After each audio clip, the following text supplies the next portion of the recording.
Bonjour, on est le mardi 14 mars 2023. Donc encore une fois, troisième cours sur les nombres complexes. On va aborder aujourd'hui la forme algébrique des nombres complexes. Donc l'ensemble des nombres complexes est l'ensemble C. Donc il faut savoir que l'ensemble des nombres réels est inclus dans l'ensemble des nombres complexes. Très bien. Donc, il faut savoir que l'ensemble des nombres complexes munis de l'addition et de la multiplication obéit exactement aux mêmes règles que l'addition et la multiplication appliquées dans l'ensemble R. D'accord? Donc, si on prend donc un ensemble, un élément Z, on dit que Z est un nombre complexe, l'écriture de Z est de la forme Z égale A plus IB. Petit a et petit b sont des nombres réels. Petit a appartient à R et petit b appartient à R. D'accord? Petit a, c'est la partie réelle de Z et petit b, c'est la partie imaginaire de Z. On écrira donc ici que petit a égale réel de Z. Et petit b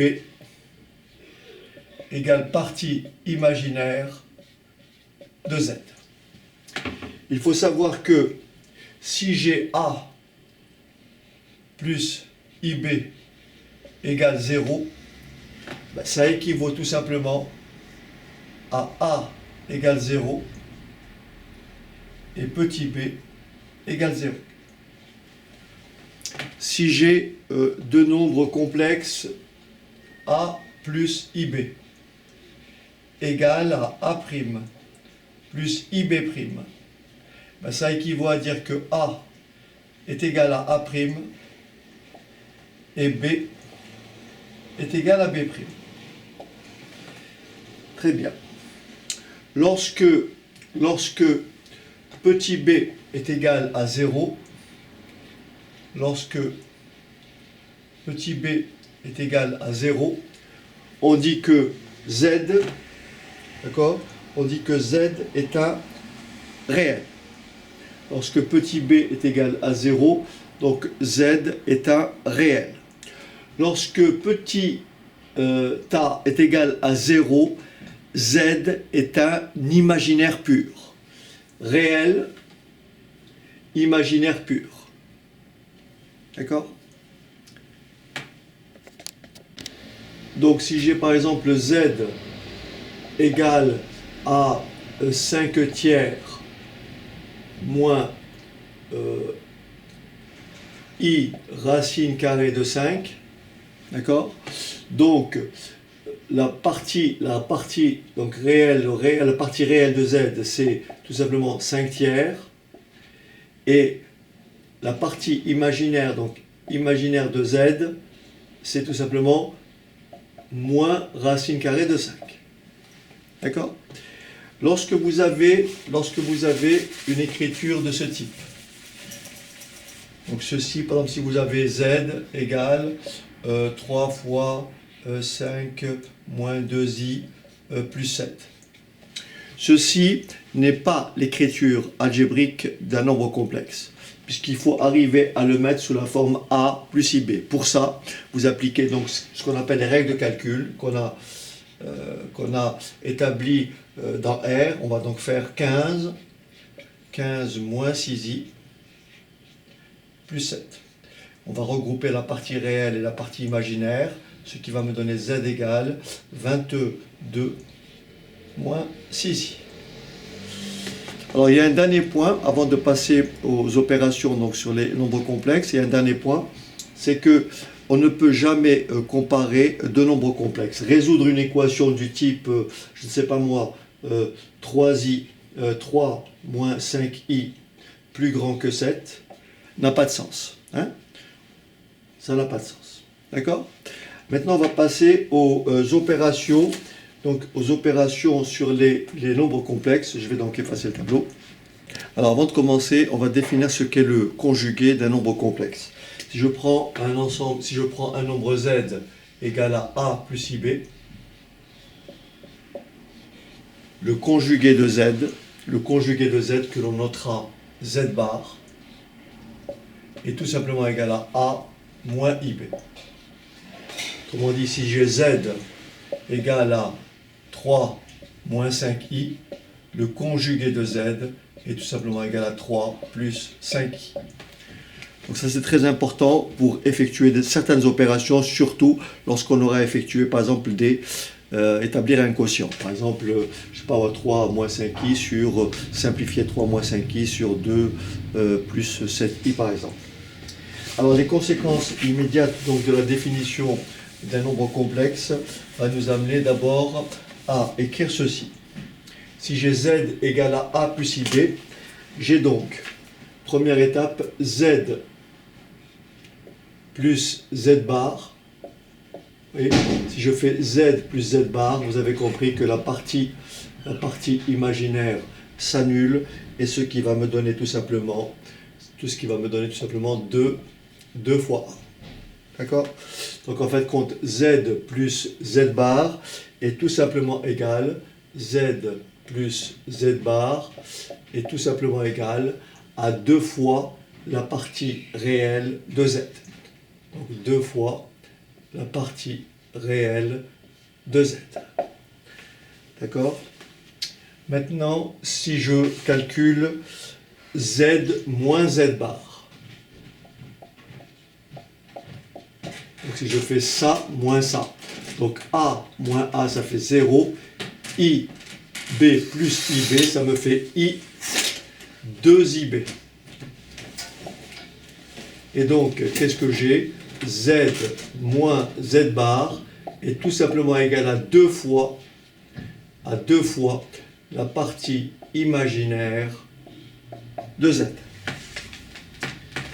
Maintenant, si je fais z fois z bar, si je fais z fois z bar, donc ça c'est une relation très intéressante, je retrouve l'identité remarquable a plus b facteur de a moins b.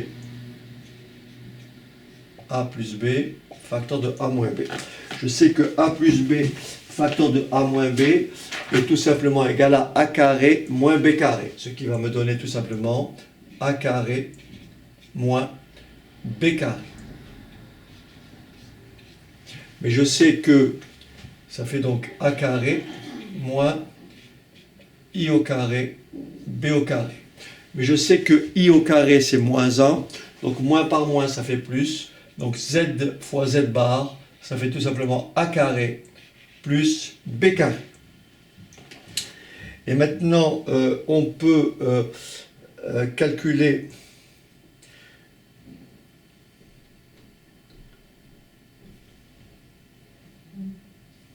alors bien sûr, ceci nous permet d'effectuer les opérations suivantes. Donc les conséquences de tout ça, c'est, je vais peut-être effacer pour faire plus propre. Alors dire que z est un réel équivaut à dire que z est tout simplement égal à son conjugué. Donc z est réel,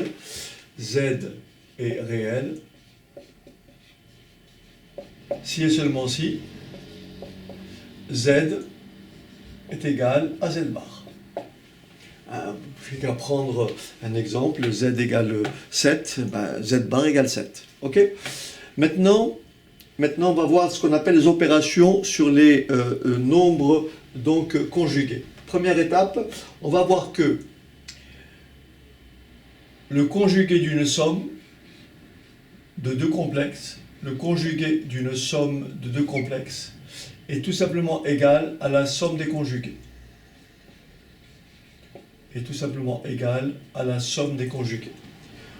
On va voir que le conjugué d'un produit de complexe,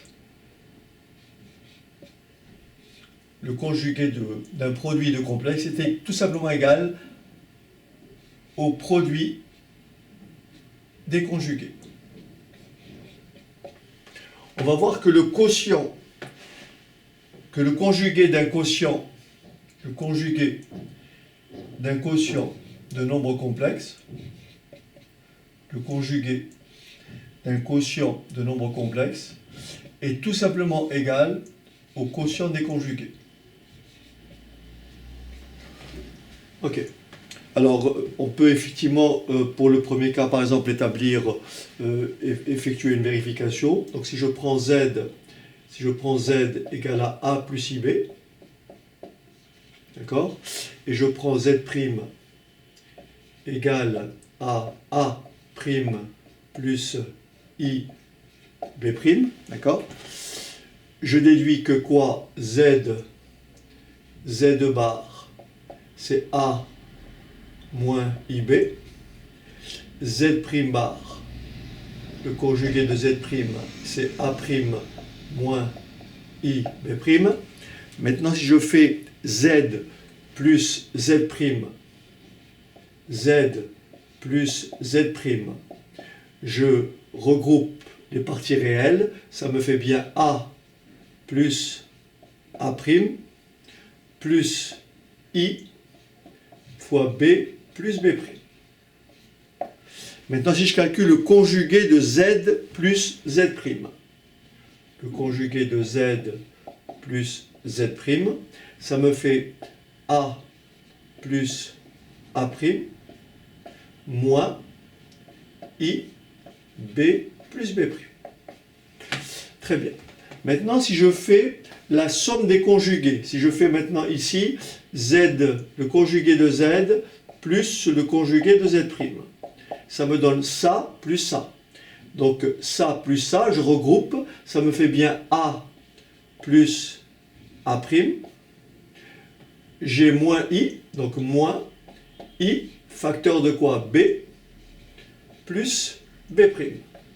Je compare ça et ça, je vois qu'il y a bien égalité entre le conjugué de la somme z plus z' est bien égal à la somme des conjugués, c'est-à-dire conjugué de z plus conjugué de z'.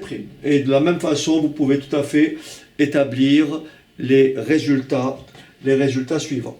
Alors donc on peut effectuer maintenant effectuer des petits calculs. Alors on va effectuer des petits calculs. Alors je crois que le mieux c'est de couper. Bien entendu, ce que je viens de faire là s'étend à la somme de n termes ou au produit de n termes. Par exemple, si vous avez par exemple le conjugué, vous avez au départ z au cube ou z à la puissance 4, et vous avez le conjugué de z à la puissance le z à la puissance 4, d'accord, ben, c'est tout simplement le conjugué de z à la puissance 4, d'accord. Donc si en général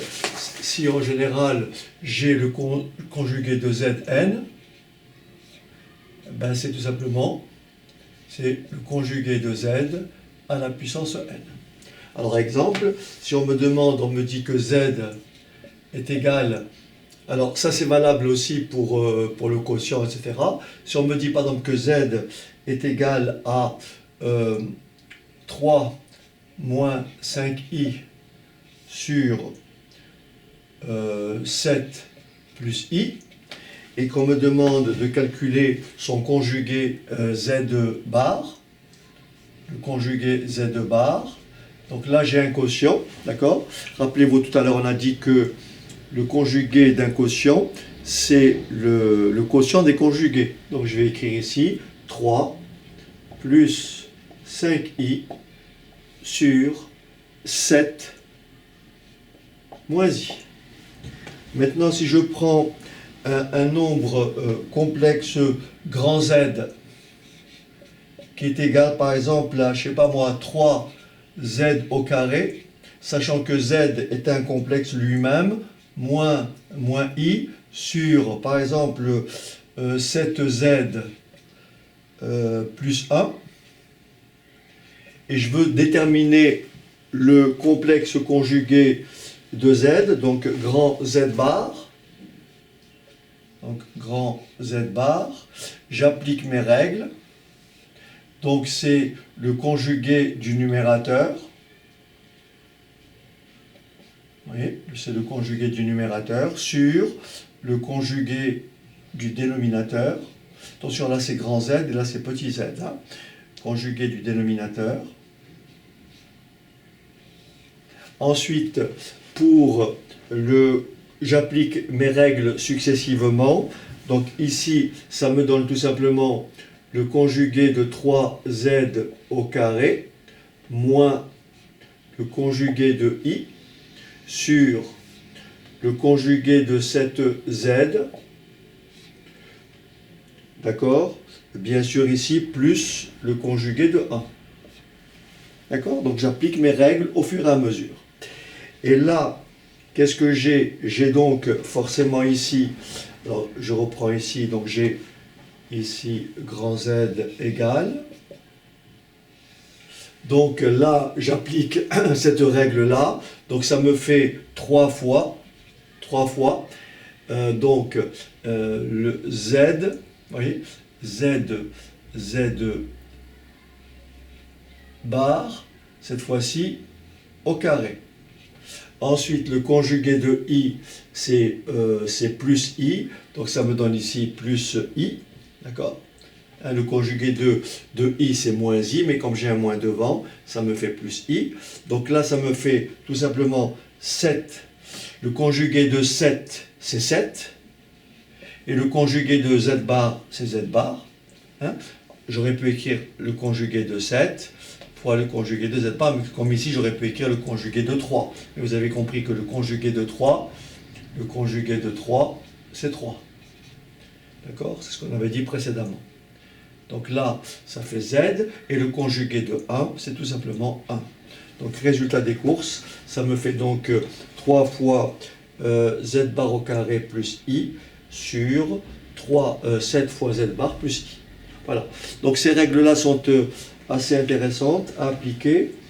Maintenant, ce qu'on va faire, on va effectuer certains calculs algébriques, résoudre des équations qui vont déboucher sur ce qu'on appelle des solutions imaginaires. Autrement dit, on fera donc appel à la notation I au carré, n'est-ce pas, égale à combien?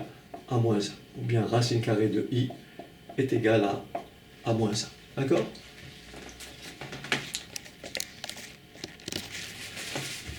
Plutôt I égale racine carrée de moins 1. Ok? Alors, on va donc, je vais donc effacer le tableau. Je vais couper. Alors, admettons que j'ai Z égale n'importe quoi, par exemple 3 moins 5i. J'ai Z' égale 2 plus, je sais pas moi, 4i, d'accord? On me demande de calculer z plus z', donc z plus z', j'additionne tout simplement, ça me fait donc 5, les parties réelles, et donc moins 5i plus 4i, ça me fait tout simplement moins i. Si on me dit de calculer z que multiplie z', d'accord?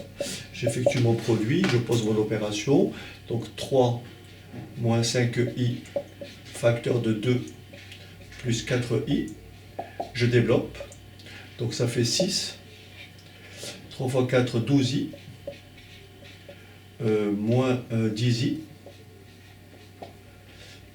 attention, i fois i, ça fait i2, donc ça fait moins 20 par moins 1, ça fait plus 20.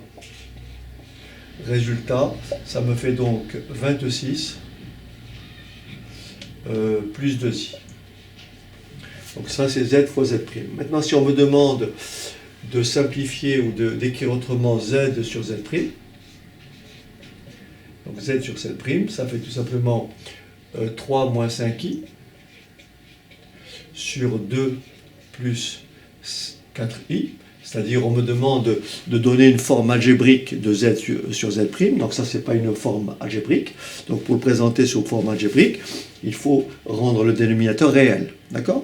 Pour rendre le dénominateur réel, c'est une classique, vous multipliez par ce qu'on appelle la quantité conjuguée. Je vous rappelle très simplement que lorsque vous faites A plus IB que multiplie A moins IB, vous avez a carré moins b carré, mais le I au carré vous donne moins 1, ce qui vous donne toujours en résultat final a carré plus b carré.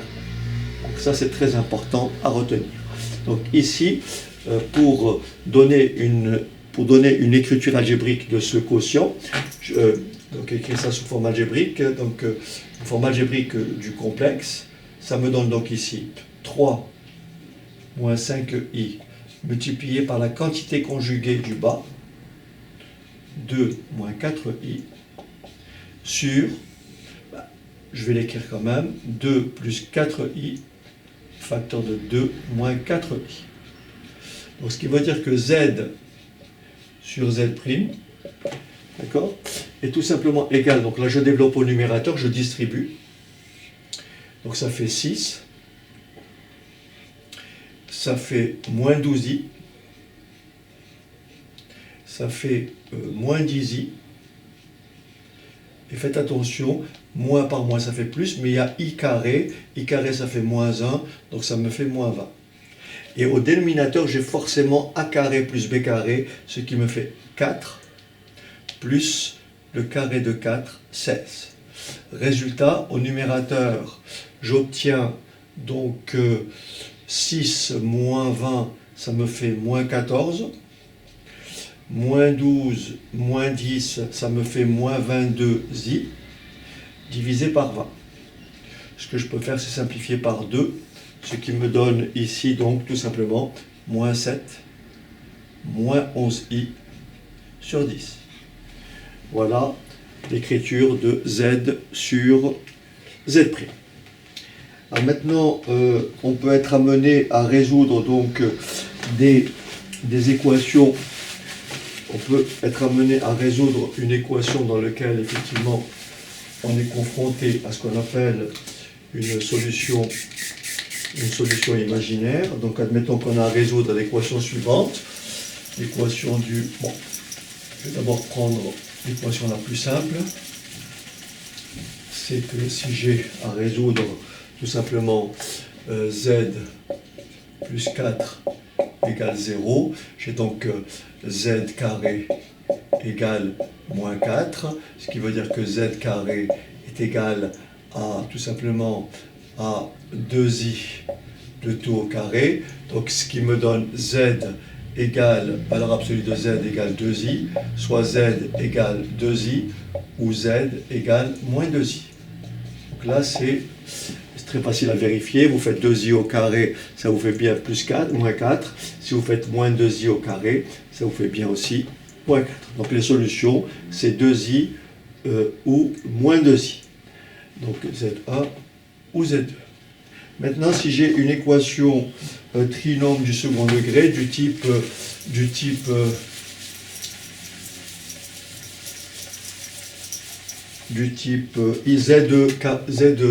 z carré moins par exemple moins 42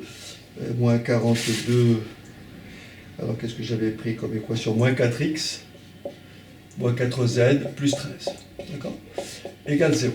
Je vais donc calculer le discriminant delta, et donc delta égale 16 moins 4 AC, ce qui me donne delta égale 16, alors moins 52, ce qui me donne delta égale moins 36. Et qu'est-ce que c'est moins 36? C'est tout simplement 6i le tout au carré. Et donc cette solution, cette équation-là admet deux solutions, pas dans R mais dans C. Dans R elle admet aucune solution, mais dans C, cette équation admet deux solutions. Ma première solution Z1, c'est moins B, donc moins B ça fait 4, moins racine de delta, moins 6i, sur 2a, sur 2. Je simplifie, ça me fait 2, moins 3i. Forcément la deuxième, elle sera conjuguée de la première, mais je l'écris quand même. Z2 égale 4, plus 6i sur 2, c'est-à-dire l'expression conjuguée de ce qui se trouve au-dessus, soit 2 plus 3i. Donc voilà pour la partie donc application directe des nombres complexes. Après, bien sûr, il va me rester à aborder son écriture trigonométrique, mais je vais voir si je peux trouver des exercices qui peuvent effectivement compléter un peu cette séquence. Alors, autre situation, montrer par exemple qu'un complexe est réel. Alors, on va prendre un exemple, déterminer les complexes Z, tels que grand Z égale à Z carré plus 2Z moins 3 est un réel. Donc déterminer petit z pour que grand Z soit un réel. Donc on va partir de Z égale à, tout simplement, on va partir de petit z égale à A plus IB.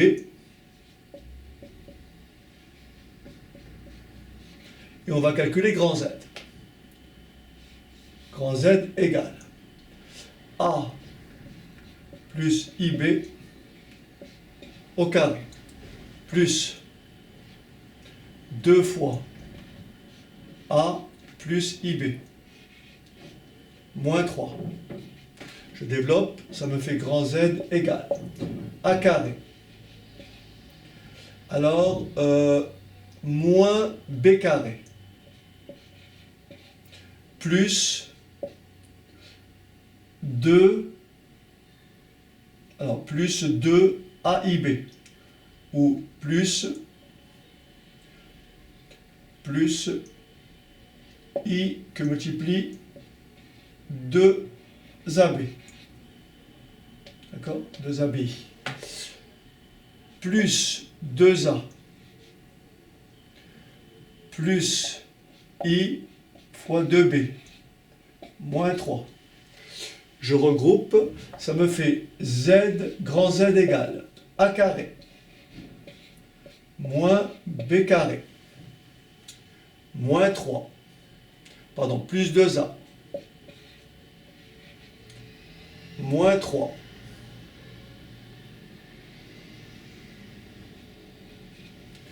moins 3 plus I facteur de quoi? 2AB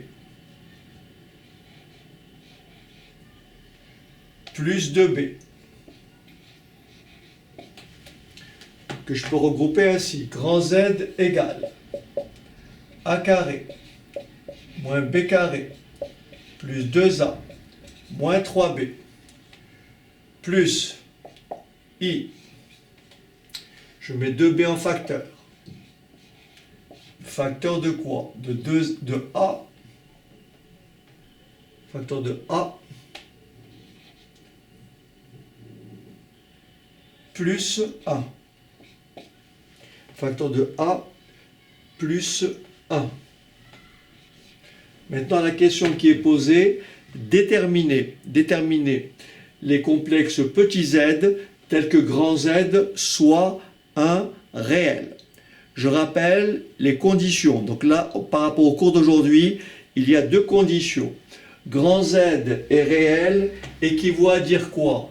Que la partie imaginaire de grand Z est tout simplement égale à combien? À 0. Ça veut dire que Z est un réel. Z est un réel. Il y a équivalence. Deuxième condition, Z est un réel si et seulement si le conjugué de Z est égal à Z. Donc si et seulement si le conjugué de Z est égal à Z, dans ce cas-là, Z est un réel. La question ici, c'est déterminer les complexes Z, d'accord, pour lequel grand Z est donc un nombre réel. Qu'est-ce que je vais faire? Je vais donc annuler la partie imaginaire. Donc pour que grand Z soit un réel, d'après ce qui est écrit là, il faut que la partie imaginaire de grand Z soit nulle. Donc je vais annuler cette partie-là, d'accord? Donc je vais poser ici tout simplement grand Z est réel si et seulement si 2B fois A plus 1 égale 0. Un produit de facteurs est nul si et seulement si l'un de ces facteurs est nul, ceci équivaut à dire quoi? Ceci équivaut à dire que soit b égale 0, ou a plus 1 égale 0, c'est-à-dire ou a égale moins 1. Mais rappelez-vous, petit z, c'est a plus ib. Si petit b est égal à 0, ça veut dire que z est un réel. Donc, grand Z est un réel, d'accord? Grand Z est un réel si petit z est lui-même un réel, d'accord? Grand Z est un réel si, imaginaire de z égale à combien? À 0, d'accord? Si imaginaire de z est égal à 0, donc si z est réel, ou bien, alors je répète, j'ai ici b égale 0, donc si b égale 0, z est réel, donc grand Z est réel, je vais écrire ici, grand Z est réel, grand Z est, oui, grand Z est réel, si et seulement si, petit z est réel,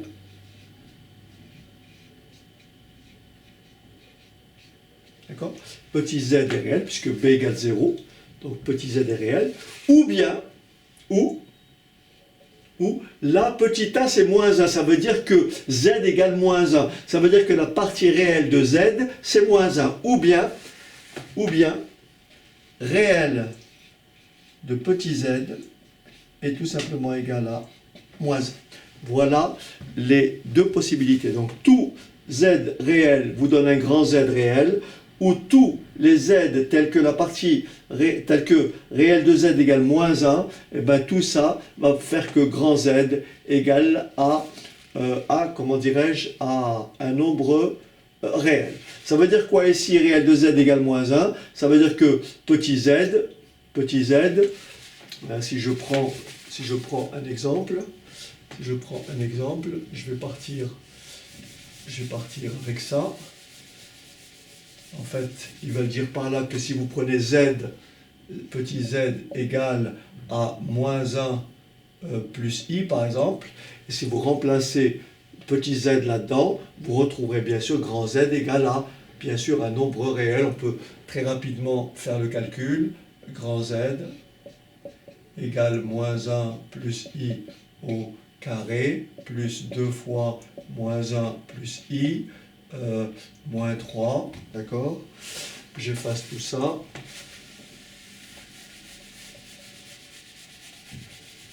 Je développe, ça me fait bien 1, donc moins i, moins 1, moins 2, plus 2i, moins 3. Tac, tac, tac. Donc là, c'est le double produit, c'est moins 2i. Voilà, c'est le double produit, plus le carré de i, moins 2, plus 2i, moins 3. Donc ça me fait ici 2i moins 2i s'annule, 1 moins 1 ça fait 0, et donc ça vous donne bien grand Z égale moins 3 qui est un réel. Ok? Et vous pouvez effectivement, donc pour chaque fois que la partie réelle de Z égale moins 1, grand Z est forcément un nombre réel. Voilà. Alors, autre situation, montrer qu'un complexe est un réel. Je rappelle, un complexe Z est un réel, donc grand Z est un réel, d'accord? Grand Z est un réel, si et seulement si, d'accord? Si et seulement si, donc grand Z est réel, équivaut à dire quoi? Que la partie imaginaire de grand Z égale 0. Deuxième possibilité, grand Z est réel, d'accord? Grand Z est réel, si et seulement si grand Z est égal à son conjugué. On verra après aussi d'autres façons de montrer que grand Z est un réel en abordant tout ce qui est argument, mais ça on le verra lorsqu'on abordera la partie trigonométrique. Donc là je vais prendre un exemple, on vous donne l'ensemble grand Z,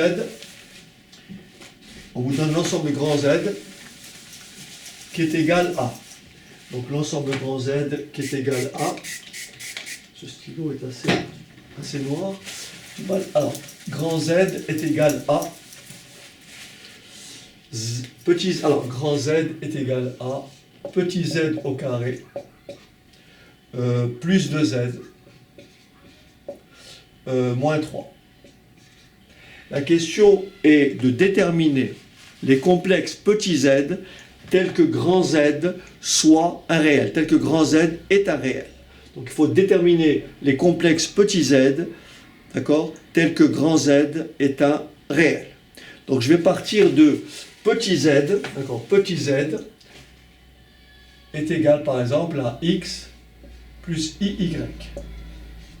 D'accord? Et je vais calculer grand Z. Je vais donc remplacer, j'ai donc grand Z égale x plus iy au carré plus 2 fois x plus iy moins 3. Je développe, ça me fait grand Z égale x au carré plus 2i xy moins y au carré, i au carré ça fait moins 1, plus 2x plus 2i y moins 3. Je regroupe la partie réelle et la partie imaginaire, ça me fait x au carré moins y au carré plus 2x moins 3. Je regroupe la partie imaginaire et là je peux mettre, donc j'ai plus i facteur de 2xy plus 2y. Très bien. Maintenant, qu'est-ce que je peux dire? Grand Z est un réel si et seulement si cette partie imaginaire est nulle. Donc grand Z est réel équivaut à dire quoi? Que 2x équivaut à dire quoi? Que 2xy plus 2y égale 0. Je mets 2y en facteur, ça me fait 2y facteur de quoi? De 2x, pardon, ça me fait 2y facteur de 2x plus 1. Voilà. Alors, un petit peu sale, ok. Alors, donc ça me fait ici,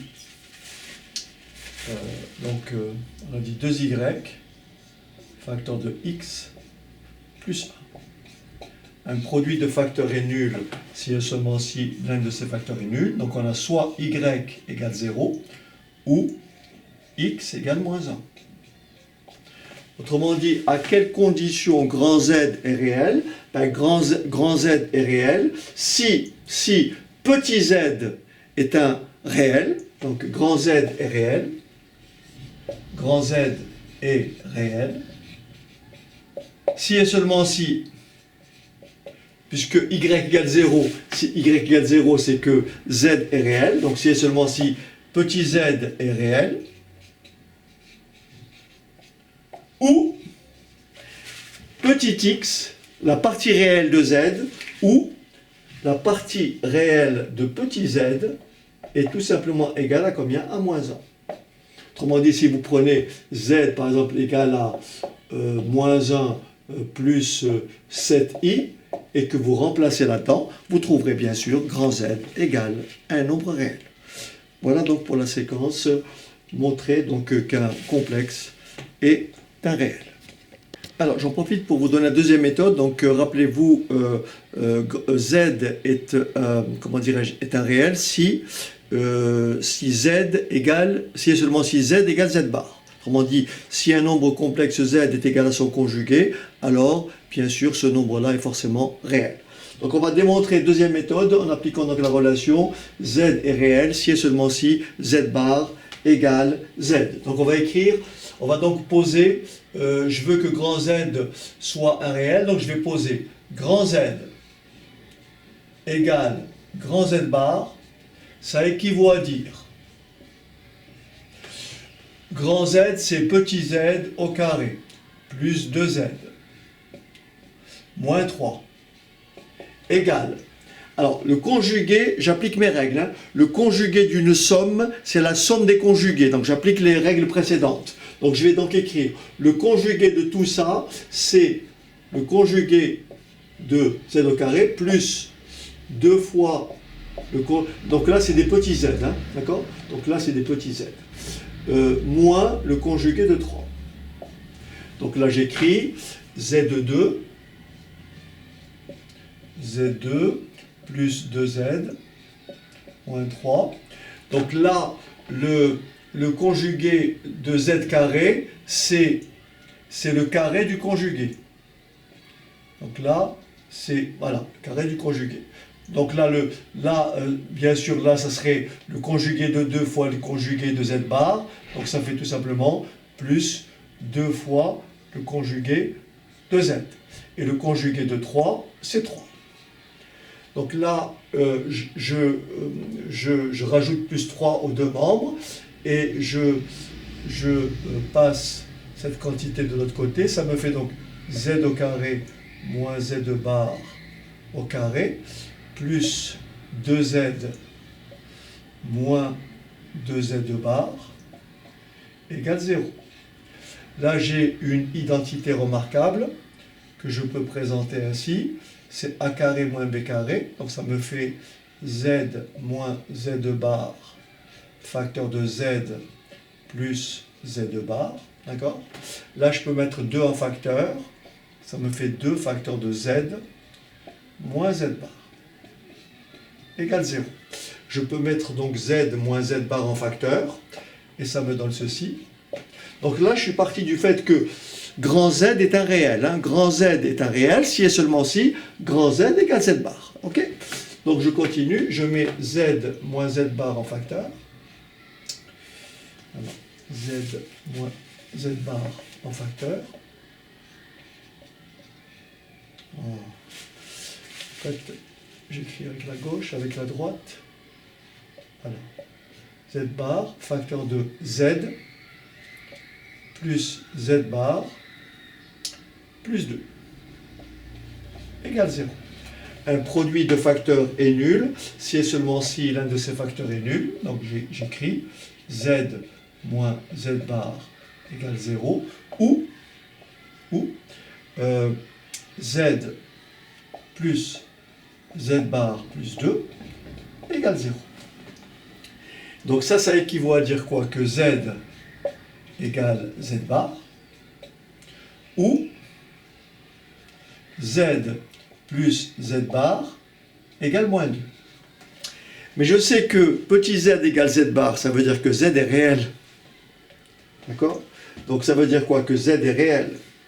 Donc ici, petit z plus Z bar, pardon, petit z égale Z bar, petit z égale Z bar, ça équivaut à dire que Z est réel.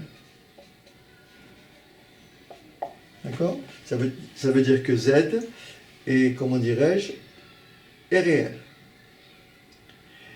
Deuxième cas ici, Z plus Z bar égale moins 2. Je sais que ça équivaut à dire quoi? Je sais que Z plus Z bar, c'est quoi? Quand vous faites A plus IB plus A moins IB, vous tombez sur 2 fois la partie réelle de Z. Donc Z plus Z bar, c'est tout simplement 2 fois la partie réelle de Z, égale à moins 2. Ce qui veut dire que Z plus Z bar égale à moins 2 équivaut à dire que la partie réelle de petit z est égale à moins 1. Par conséquent, grand Z, on retrouve le même résultat, grand Z est un réel si et seulement si petit z est un réel, ou si et seulement si la partie réelle de petit z est tout simplement égale à moins 1. Voilà. Ceci donc complète la séquence sur la forme algébrique des nombres complexes, et je reviendrai sur une autre séance sur la forme trigonométrique des nombres complexes. Je vous dis à bientôt.